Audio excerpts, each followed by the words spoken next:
అదే RTV app వార్తల్ని క్షణాల్లో చదివే అవకాశం ఉంటుంది. ఒక న్యూస్ పేపర్, ఒక టెలివిజన్ ఛానల్ మీ చేతుల్లో ఎప్పుడూ ఉంటాయి. టీడీపీ ముఖ్య నాయకులతో ఈరోజు జనసేన అధినేత పవన్ కళ్యాణ్ సమావేశం అయ్యారు. అయితే ఈ సమావేశంలో ఏమేమి అంశాలు చర్చకు వచ్చినాయో మాజీ ఎమ్మెల్యే టీడీపీ మాజీ ఎమ్మెల్యే శివరామరాజు ఉన్నారు. సార్, పవన్ కళ్యాణ్ మీతో భేటీ అయ్యారు, ఏం చర్చకు వచ్చేసారు? ఆయన ఆత్మీయంగా సమావేశం అవడం జరిగింది. భీమవరం ఇచ్చేశారు. ఆయన భీమవరం ఇచ్చేసినప్పుడు జనసేన టీడీపీ పొత్తు అయితే ఖరారు అయింది. బీజేపీ పొత్తు కూడా ఖరారు అవ్వబోతోంది.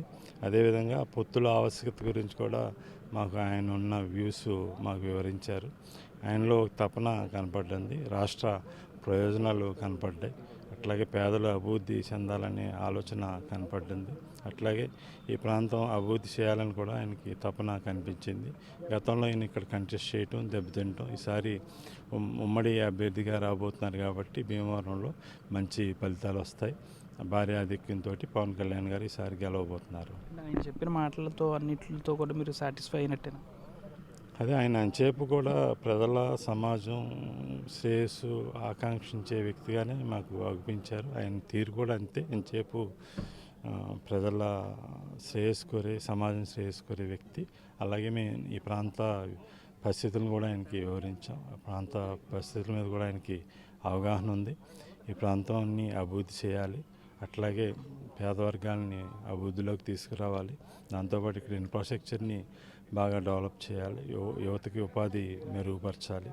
అలాగే ఈ ప్రాంతం పూర్తిగా ఆర్థిక లావాదేవీలు జరిగే, ఆర్థికంగా అభివృద్ధి చెందే ప్రాంతం కాబట్టి ఈ ప్రాంతంలో కూడా ప్రజలు ప్రశాంతమైన వాతావరణాన్ని కోరుకుంటారు.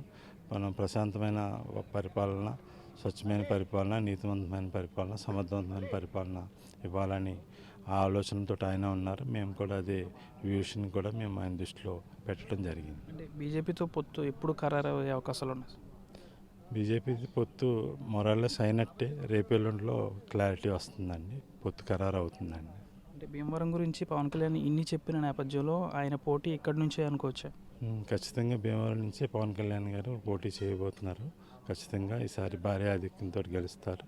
ప్రజలందరూ కూడా ఆయనకి ప్రతినిధిగా చట్టసభలకు పంపడానికి ప్రిపేర్ అయి ఉన్నారు. క్యాడర్ అంతా కూడా కోఆర్డినేషన్ తోటి కలిసి పనిచేస్తాయి. టీడీపీ, జనసేన, బీజేపీ మూడు కలిసి. దాదాపు 10 నిమిషాల పాటు చర్చలు జరిగాయి. ఈ చర్చల్లో భాగంగా రాష్ట్ర అభివృద్ధి కోసం పవన్ కళ్యాణ్ పూర్తిగా కూడా మాట్లాడారు. పవన్ కళ్యాణ్ మాటలతో పూర్తిగా కూడా మేమంతా సాటిస్ఫై అయ్యాం. అంతేకాకుండా వచ్చే ఎన్నికల్లో భీమవరం నుంచే పవన్ కళ్యాణ్ కూడా పోటీ చేస్తారు. ఇక్కడ భారీ మెజార్టీ కూడా పవన్ కళ్యాణ్కి వస్తుందని కూడా టీడీపీ మాజీ ఎమ్మెల్యే శివరామరాజు చెప్తున్నారు. వీడియో జర్నలిస్ట్ శేఖర్తో మన ఆర్టీవీ భీమవరం నుంచి. మరిన్ని వీడియోస్ కోసం ఛానల్ ని సబ్స్క్రైబ్ చేయండి. లేటెస్ట్ అప్డేట్స్ కోసం వాట్సాప్ ఛానల్ ని ఫాలో చేయండి.